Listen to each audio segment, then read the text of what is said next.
네, 오늘 이제 은혜의 보좌 앞으로 여섯 번째 시간입니다. 의인의 강구와 기도의 능력이라고 하는 제목으로 우리 함께 말씀 나누도록 하겠습니다.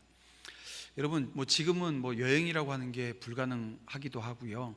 또 우리 앞에 일어나지 않을 일이기도 하지만 이런 질문, 엉뚱한 질문이지만 이런 질문 한번 드려볼게요. 만일 여러분이 자동차로 이 사막을 이렇게 종단하다가 사막 한가운데서 이 모래늪에 이 자동차가 빠졌을 때 여러분은 어떻게 하시겠습니까? 앞으로도 가지 못하고 뒤로도 가지 못하는 그런 상황 우리가 만나게 되어지면 어떻게 해야 되겠냐라고 하는 거예요.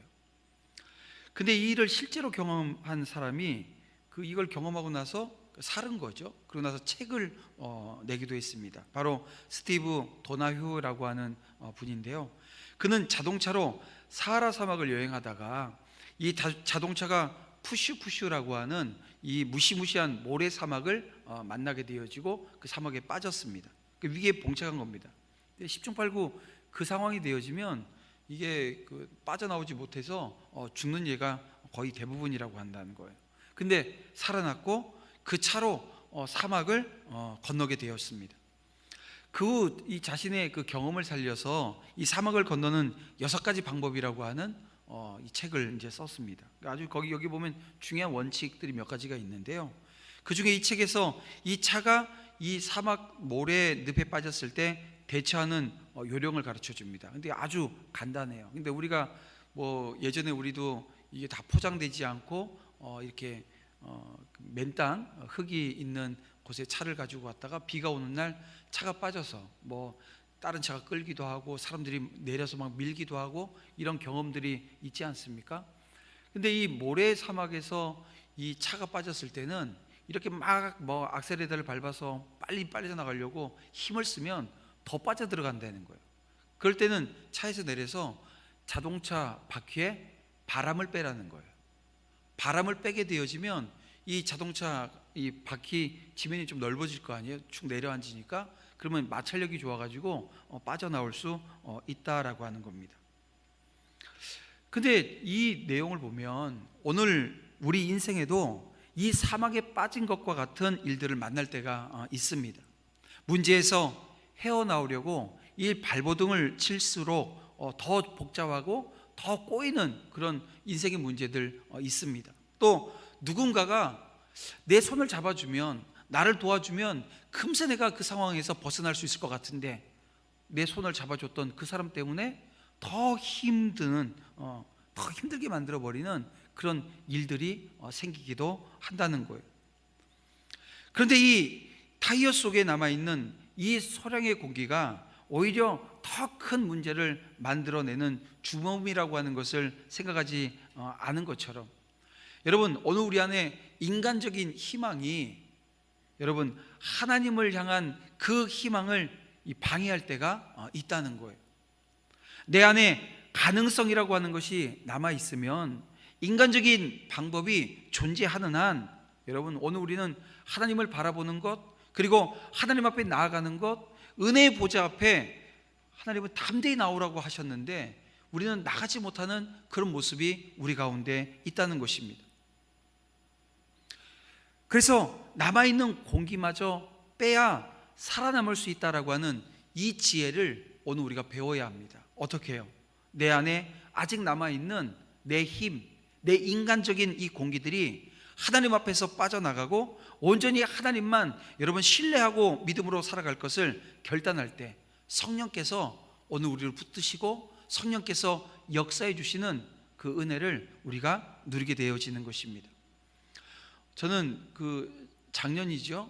전반기를 끝내고 후반기를 시작하면서 맥주 감사 주일 특세 때 사실 이 본문 말씀으로 여러분과 함께 말씀을 한번 나눈 적이 있습니다. 그때는 13절 말씀, 15절 말씀을 중심으로 해서 여러분과 말씀을 나눴는데요. 신앙의 그 기본 원칙을 지킬 때 신앙의 성숙도가 빨라진다. 그리고 오직 믿음으로 드리는 기도만 하나님께서 응답하신다. 그래서 믿음의 기도가 어떤 기도인가? 오늘 우리 작년 하니까 한 7개월 전이죠. 8개월 전에 말씀 나눴는데 기억하시죠? 기억하시나요? 그 제가 지금 은혜 보좌 앞으로 이 기도에 관한 말씀을 쭉 준비하면서 한 번 더 이 말씀을 나눴으면 좋겠다. 하지만 오늘은 좀 다른 각도에서 오늘 본문의 말씀을 함께 봤으면 좋겠습니다. 여러분, 야고보는 이 야고보서를 마무리하면서 이 기도에 관한 권면으로 마무리하고 있습니다. 왜냐하면 어려운 상황 가운데 있는 개인뿐만 아니라 이 공동체가 합심해서 기도할 때 하나님이 이 고난을 극복할 수 있는 힘을 주신다는 거예요. 오늘날 많은 사람들이 오해하듯 성도들은 그냥 마냥 축복만 받는 것이 아닙니다. 그렇다고 해서 오늘 우리 인생에 계속 고난만 있어요? 그것도 아니거든요. 마치 이 사계절이 교차하듯이 성도의 인생에는 낮이 있고 밤이 있습니다. 사막의 길을 갈 때가 있는가 하면 오아시스를 만날 때도 분명히 있다는 거예요. 근데 현실에서 오늘 우리가 주목해야 될 것은 바로 이 13절 말씀인데요, 이 13절을 주목해야 하는 이유가 이 고난과 이 기쁨이라고 하는 각기 다른 상황에서 오늘 우리 성도는 어떻게 해야 하는가, 여기에 대한 분명한 아주 선명한 해답을 우리에게 주고 있기 때문에 그렇습니다. 그것이 무엇입니까? 우리 13절 말씀을 다시 한번 볼까요? 너희 중에 고난당하는 자가 있느냐? 그는 기도할 것이요, 즐거워하는 자가 있느냐? 그는 찬송할지니라. 이렇게 말씀하고 있습니다. 그러니까 고난당하면 기도하고 즐거운 일을 만나게 되어지면 찬송하라, 이런 말씀입니다. 근데 이게 신앙의 원칙이라는 거예요. 근데 이 신앙의 원칙이 잘 지켜지느냐? 이게 그렇지 않습니다. 그리스도인의 신앙 여정에 언제나 햇빛만 비치는 것이 아니라는 것입니다. 때로 사막을 걸어야 되고 목말라 지치기도 하고 험한 풍파를 만나 때로는 이 두려움이 오늘 우리에게 찾아와 떨 때도 있습니다. 이와 같이 힘들고 외로운 길을 걸어갈 때 오늘 우리에게 참된 믿음을 가진 이 성도들이 존재하면 그 성도는 하나님 앞에 엎드리게 되어집니다. 기도한다는 거예요. 그리고 그 한 사람의 기도가, 이게 어떻게 보면 이 작은 불씨가 큰 모닥불이 되어지는 것처럼 그 작은 그 한 사람의 그 기도로 인해서 기도의 불이 일어나고요, 그래서 이 공동체가 함께 기도하는 은혜가 있다는 것입니다. 캐서린 마셜이라고 하는 분이 기도의 모험이라고 하는 책을 썼는데요, 이게 몇십 년 전에 쓰여진 책입니다. 그런데 우리나라에서도 1판, 2판, 3판 해가지고 세 번째 나올 정도로 많은 분들이 이 책을 읽었습니다. 그런데 이 책 서문에 보게 되어지면 이 캐서린 마셜이 이런 얘기를 해요. 가장 서문 맨 앞에 있는 얘기입니다. 기도 학교에 입학하려면 이 두 가지 질문으로 된 시험 문제를 치르면 된다. 그러면서 두 가지 질문을 해요. 뭐냐면 첫 번째 질문이 당신에게 정말로 간절한 무엇이 있는가? 라고 하는 것입니다. 그리고 이 두 번째 질문은 뭐냐면 당신은 스스로 그 간절한 문제를 해결할 수 없음을 인정하는가? 그리고 이 답은 간단합니다. 예라고 하는 답을 두 번만 하면 되는 거예요. 그러면 이 기도 학교에 입학할 수 있다, 이런 얘기를 하는 겁니다. 여러분, 인생에서 만나는 그 문제들 앞에서 우리는 많은 것을 배우게 되지만 특별히 기도에 대한 배움이 오늘 우리 안에 있어야 합니다. 상황이 어려울수록 더욱 기도하는 사람이 바로 성도입니다. 우리는 어려운 일이 생기면 어떻게 하나요? 대체로 그 어려움이 왜 왔는지를 분석하면서 자기 탓하는 사람은 거의 없고요, 남 탓하기 시작하고 원망하기 시작하는데 그 원망이 누굴 향한 원망으로 바뀌어요. 공동체에 제일 수장이 되는 사람을 비난하고 원망하는 그 수준을 넘어서 하나님을 원망하는 자리로 나아가는 모습들을 보게 되어집니다. 그러면서도 그 고난의 터널이 끝나기를 바란다는 거예요. 근데 여러분, 고난 중에 드리는 기도는 그 힘든 시기가 빨리 지나가는 것을 바랄 뿐만이 아니라 그 고난의 의미를 올바로 깨닫기 위한 것이어야 한다는 거예요. 고난을 주신 하나님의 뜻을 알게 되어지면 오늘 우리는 인내라고 하는 것을 할 수 있습니다. 이게 하나님께서 내게 왜 고난을 주셨지?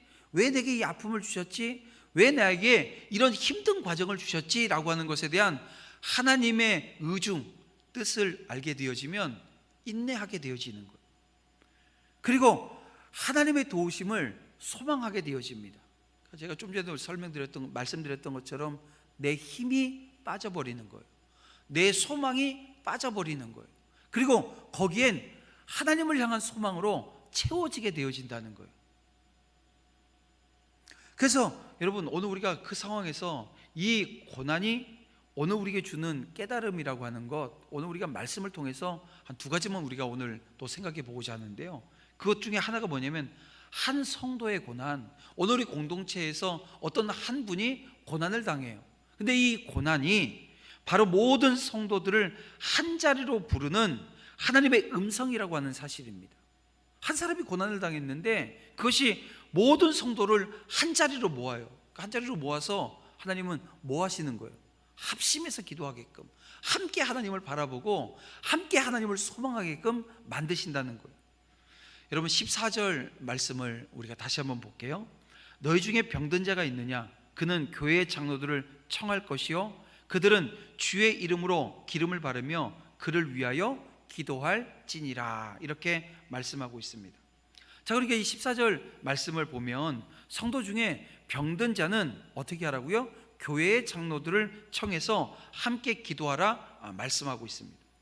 따라서 이 앞에 있는 13절 말씀이 이 고난과 기도에 대한 일반적인 권면이었다고 한다면, 여러분, 이 14절 말씀은 이 13절 말씀에 대한 아주 구체적인 고난에 대한 말씀이 되어지는 것입니다. 자, 이 말씀을 좀 더 상세하게 좀 살펴보면 그렇습니다. 야고보는 먼저 이 병든 자가 해야 할 일을 지금 이야기하는 거예요. 내가 병이 들었어요. 내게 지금 어려움이 왔어요. 근데 이제 오늘 구체적으로 지금 병에 대한 얘기를 하니까, 병든 분들에 대한 얘기를 하니까 거기에 좀 포커스를 맞춰보면요, 내가 병이 들었어요. 그러면 가장 먼저 해야 될 것이 뭐라고요? 장로들을 청하라고 지금 말씀합니다. 그리고 이 장로들이 청함을 받으면 가서 뭐 해주라고요? 기도해 주라고 지금 말씀하고 있는 거예요.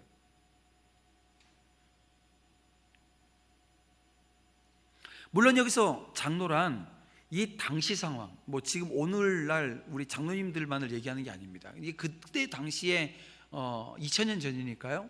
그때 당시에 이 장로 하게 되어지면 목회자를 얘기하는 겁니다. 그러니까 지금 담임 목사를 비롯한 목회자들을 얘기한다, 이렇게 여러분 보시면 돼요. 근데 그렇게만 또 한정하게 되어지면 안 되는 것은 이 교회 공동체를 대표하고 믿음과 은혜 안에 있어서 신실한 중직자들을 청하라고 하는 말씀으로 오늘 우리가 조금 확대해서 봐야 된다는 겁니다. 그러니까 이 말씀은 더 나아가 가능하다고 한다면 여러 다른 신실한 그 믿음의 형제들도 함께 초청하라고 하는 그런 말씀으로 볼 수 있습니다. 왜냐하면 이 말씀 속에서 이처럼 이 교회 공동체를 대표하는 분들의 초청을 통해서 한 성도의 고난을 어떻게 하는 거예요? 온 교회가 알고 감당해야 된다라고 하는 뉘앙스가 지금 내포되어져 있다는 거예요. 따라서 이 14절 말씀을 종합해 보면, 여러분, 이것은 곧 어느 성도의 이 질병과 같은 고난이나 이 불행을 당하게 되어지면 주변의 모든 믿음의 식구들이 어떻게 하라고요? 한 자리에 모여서 함께 기도하며 짐을 나누어지라고 하는 말씀이 되는 것입니다. 근데 여러분, 자, 우리의 모습을 한번 보셔요. 이 성경에 있는 이 말씀과 오늘 우리의 실제 모습은 이 말씀대로 오늘 우리가 그대로 지금 이루어지고 있는 걸 한번 보자고요. 근데 대개의 경우 반대입니다. 무슨 얘기냐면, 사람들은 이 기쁘고 경사스러운 일이 있으면 이게 널리 알려요. 많은 사람들을 초청합니다. 근데 반대로 고난과 이 불행한 일을 당하게 되어지면 이게 숨기는 게 일반의 모습입니다. 그러니까 얘기하지 않으려고 해요. 감추려고 해요. 사람들로부터 멀어지는 경우들이 대부분이고요. 주변 사람들 역시 기쁜 일이 있으면 너나 없이 찾아가면서도 이 불행한 일을 당하게 되어지면 오히려 멀리하고 피하는 경우들이 많다는 것입니다. 하지만 여러분, 말씀을 다시 한번 자세히 살피면 기쁜 일 당한 자가 아니라 어떤 자가요? 병든 자가 교회 장로들을 청해야 된다, 이렇게 말씀하고 있어요. 그리고 장로들 역시 기쁜 일 만난 자가 아니라 어떤 자요? 병든 자를 찾아가서 함께 기도하라고 지금 말씀하고 있는 것입니다. 따라서 세상 사람들은 몰라도 적어도 우리 성도들만큼은 형제 자매의 고난과 이 불행을 모른 척해서는 안 된다는 것입니다. 다른 성도의 기쁜 일이나 경사스러운 일은 때로 무심히 지나쳐도 여러분 흠이 되지 않을 수 있습니다. 하지만 지체된 형제 자매의 이 고난과 불행만큼은 결코 여러분 무관심해서는 안 된다는 것입니다. 특히 이 점은 여러분, 이 교회 안에, 이 공동체 안에 이 중직이라고 하는 그런 직분을 받은 우리 모든 성도들은 그러해야 된다는 거예요. 여러분, 교회 안에 중직이라고 하는 직분이 어떤 직입니까? 장로, 권사, 안수집사, 이분들만 직분자가 아니고요, 중직이 아니고, 오늘 이제 일부 예배 때는 우리 선생님들 많이 계신데 이 가르치는 그 사역을 감당하고 있는 분들은 또 다른 중직들입니다. 그래서 오늘 우리가 오늘 이 교회 공동체 안에서 어떤 모습으로 서야 될 것인가? 교회 내 어려운 성도들을 하나님의 사랑으로 살피고 여러분 보살펴야 되는 것, 이건 여러분 오늘 우리에게 하나님께서 주신 아주 큰 책임인데요, 막중합니다. 이걸 우리는 인식해야 되는 거예요. 따라서 오늘 우리는 이 14절 말씀을 통해서 한 성도의 고난과 이 불행은 곧 모든 지체들, 오늘 우리 모두를 그 한자리에 모시는 하나님의 음성이라고 하는 것을 분명히 여러분 알고 들어야 됩니다. 그래서 여러분 금요 기도회를 여러분들 아주 소중하게 생각하셔야 돼요. 왜냐하면 그 기도회를 통해서 하나님께서 우리에게 한자리에 모으시고 기도하게 하시는 거예요. 오늘 우리가 드리는 이 예배는 하나님 앞에 말씀 듣고 예배하는 데 초점이 맞춰져 있지만 금요 기도회는 기도에 초점이 맞춰 있습니다. 그래서 말씀을 듣는 것도 기도하기 위한 말씀이고요. 여러분 오늘 그 은혜의 자리, 하나님께서 오늘 우리에게 모이라고 했던 그 자리를 소중하게 여길 수 있는 우리 모두가 되어지기를 주님의 이름으로 축원함을 드립니다. 그래서 어려움과 고난을 만난 성도는 여러분 부끄러워하지 말고 믿음의 가족들에게 알릴 수 있어야 되는 거예요. 교회 공동체 역시 이를 자신의 일로 생각하면서 함께 아파하고 기도함으로 짐을 나누어져야 합니다. 그래서 기쁠 때는 물론 고난과 불행조차도 함께 나눌 수 있는 공동체, 아니 어려울 때일수록 더 큰 사랑과 은혜를 나눔으로써 오히려 고난의 때에 그리스도의 몸된 교회를 더욱 견고하게 세워나가는 저와 여러분, 우리 모든 성도들 되어지기를 주님의 이름으로 축원함을 드립니다. 그리고 또 한 가지 우리가 오늘 본문을 통해서 알게 되어지는 것은요, 기억해야 할 것은 기도는 하늘의 능력이 이 땅에 임하게 되어지는 통로라는 거예요. 여러분 이 사실을 우리는 잊지 말아야 합니다. 여러분 16절 말씀을 보면 의인의 강구는 역사하는 힘이 큼이니라 라고 하는 말씀이 있습니다. 의인의 강구가 역사하는 힘이 크다는 거예요. 많다는 거예요. 물론 여기서 의인이라고 하는 것은 여러분 문자 그대로 아무런 죄와 결점도 없는 완벽한 사람을 의미하지 않습니다. 왜냐하면 여러분 그리스도를 제외하고, 여러분 이 땅에 태어난 사람 중에 그리스도를 제외하고는 이 땅에 완전한 의인이란 한 사람도 없기 때문에 그래요. 그래서 로마서 3장 10절에서 뭐라고 말씀합니까? 의인은 없나니 한 명도 없다, 이런 말씀을 우리에게 증언해 주고 있는 것입니다. 따라서 이 오늘 본문에서 말씀하고 있는 그 의인이란 이런 거죠. 그리스도의 십자가 은혜로 인해서 하나님으로부터 의롭다 이 칭함을 받은 믿음의 성도들입니다. 그래서 하나님의 자녀된 자들, 특히 하나님의 뜻을 구별해서 행하는 자들을 가리킵니다. 그럼 구체적으로 누굴 얘기하는 거예요? 우리 성도들을 얘기하는 겁니다. 저와 여러분을 얘기하는 거예요.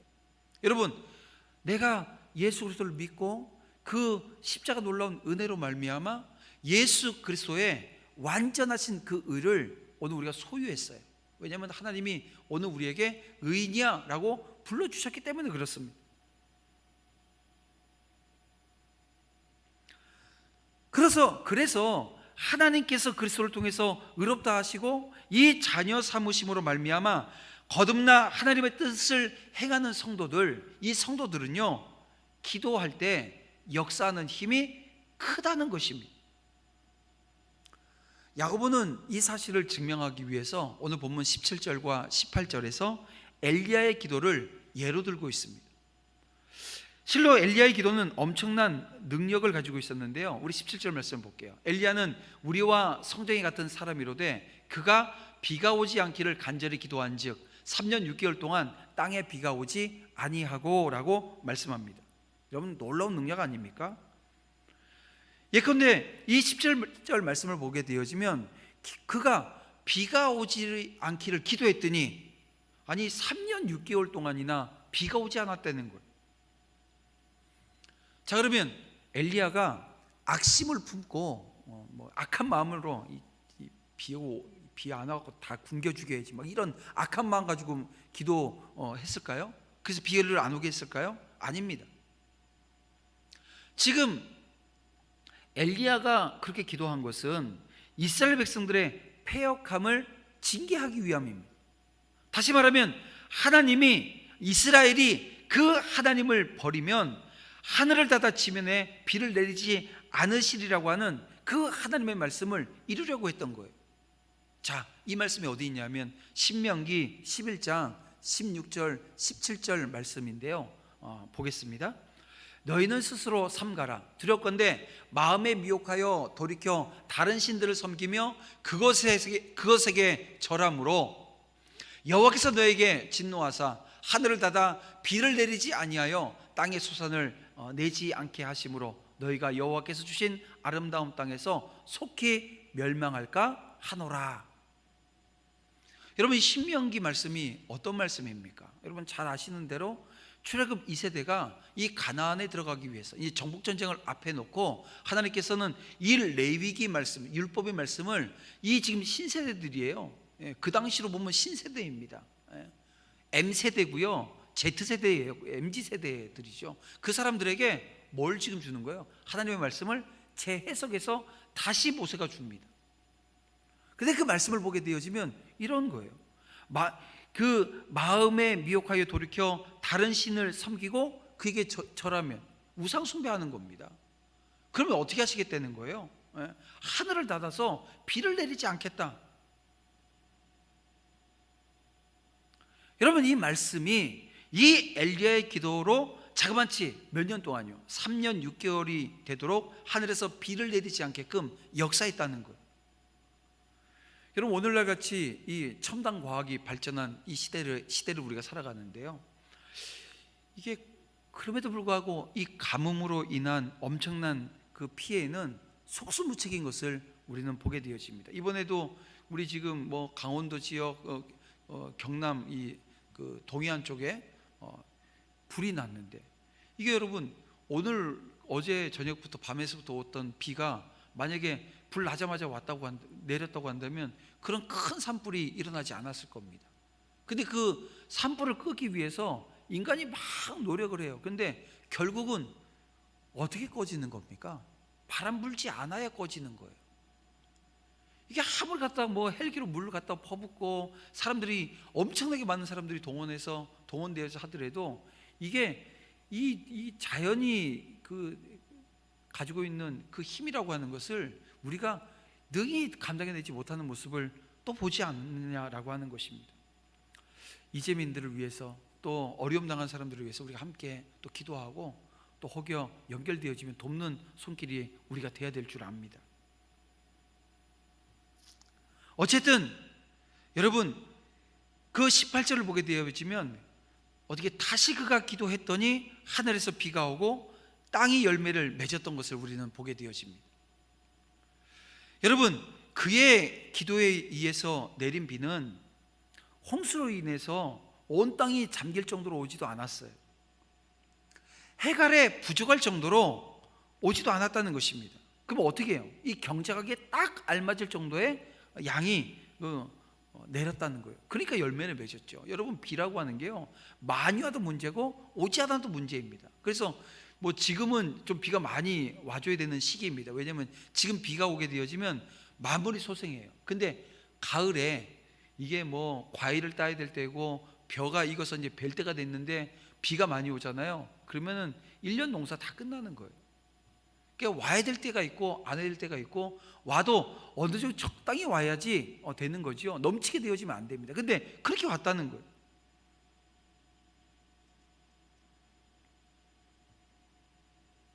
이런 기도를 통해 이처럼 놀라운 역사를 일으켰던 엘리야는, 우리와는 완전히 다른 어떤 특별한 존재라고 지금 성경이 말씀합니까? 아닙니다.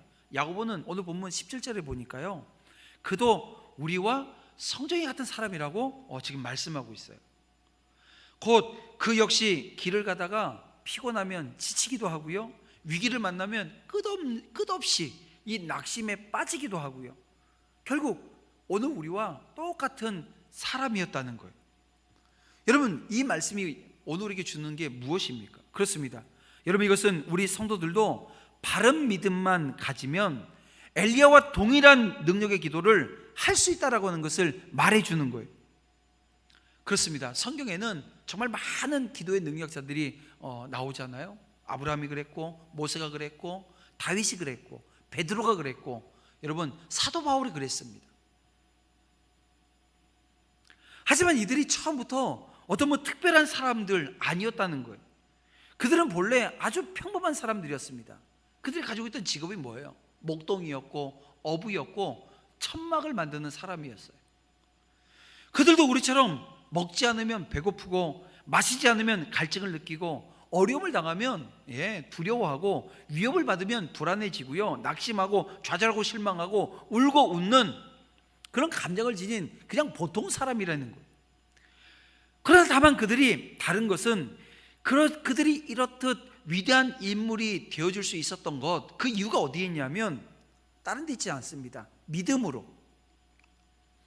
그냥 간절한 게 아니고요, 믿음으로 간절했다는 거예요.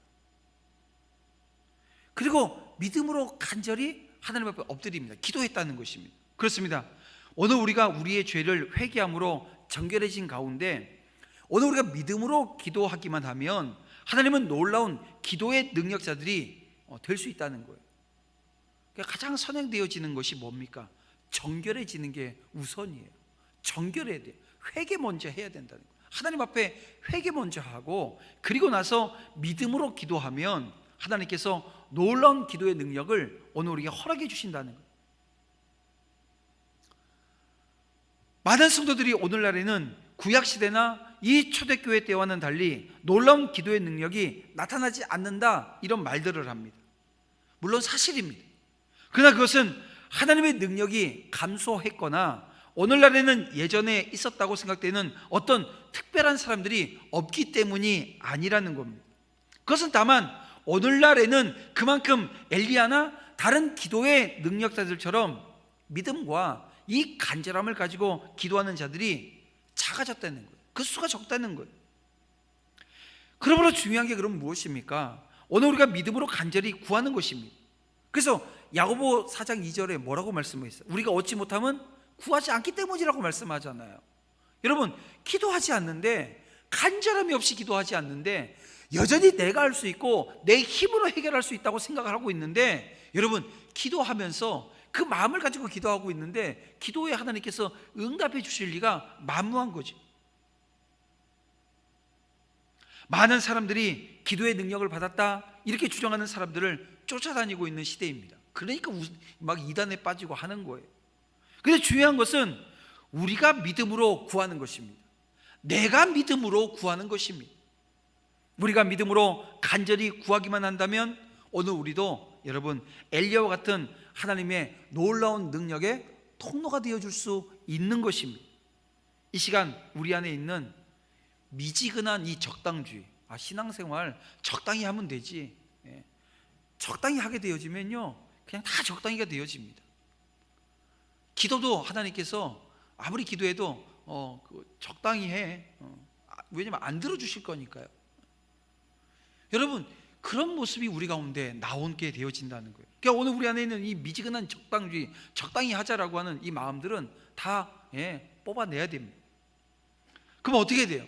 적당히가 사라지면 거기는 전심이라고 하는 게 있습니다. 이게 간절해지면 내 마음, 그러니까 어디 한 부분이 아니라 전심을 다해서 하나님 앞에 기도하게 되어지고요. 그리고 그 전심으로 기도하는 그 사람은 또 뭐 할까요? 사도 바울처럼 이게 전력을 다해서 하나님이 주신 이 사명의 자리에 서게 되어집니다. 그래서 이제 오늘 본문, 제가 오늘은 다루지 않지만 19절 20절에 있는 말씀처럼 복음에 이끌돼서 영혼 구원하는 그 사명의 자리로 가게 되어진다는 거예요. 여러분, 순서가 있는 거예요. 전심으로 기도하지 않으면 전력을 다해서 주신 사명의 자리 서 있지 못합니다. 잠깐은 설 수 있어요. 잠깐은 할 수 있어요. 뭐 한 달, 6개월 할 수 있어요. 근데 평생을 하나님 앞에 드려지는 삶의 자리는요, 요원한 것입니다.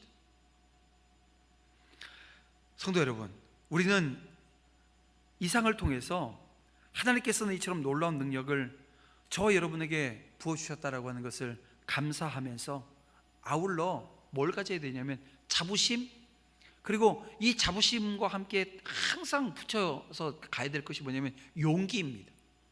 이거 여러분 놓쳐버리면 안 되는 거예요.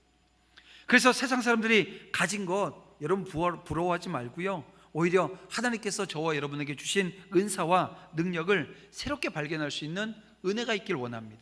그리고 기도를 통해서 이 땅에 그 무엇보다 강력한 이 하늘의 능력들을 나타내므로 여러분 세상이 놀라게 하고 하나님의 영광을 드러내는, 어쩌면 이 적당한 표현이 아닐 수도 있지만 적당한 표현일 것 같아요.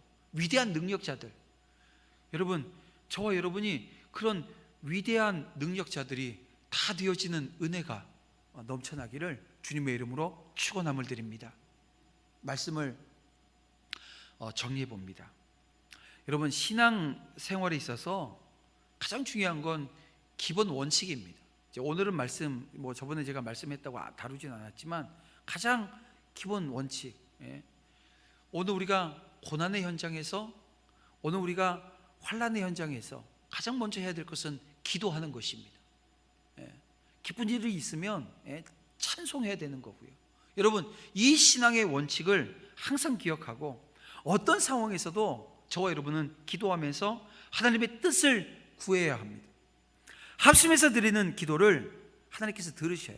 그래서 그 병든 자를 위해서, 아픈 환우들을 위해서 우리가 함께 기도하는 것은 작지 않습니다. 이번 돌아오는 금요일 금요기도회는 우리 환우들을 위해서 기도할 겁니다. 그러니까 여러분들 현장에서 나오지 못하더라도 영상으로라도 꼭 기도에 함께 다 참여해서 하나님께서 오늘 우리에게 주신 사명이고요, 또 하나님께서 오늘 우리에게 부른 부름에 합당한 모습일 겁니다. 함께 기도해서 하나님께서 오늘 우리에게 주신 은혜를 이 공동체가 함께 맛보는 은혜 시간 되어지기 주님의 이름으로 축원합니다. 이 시간 우리 함께 찬양하고 우리 기도하고 마무리하도록 하겠습니다.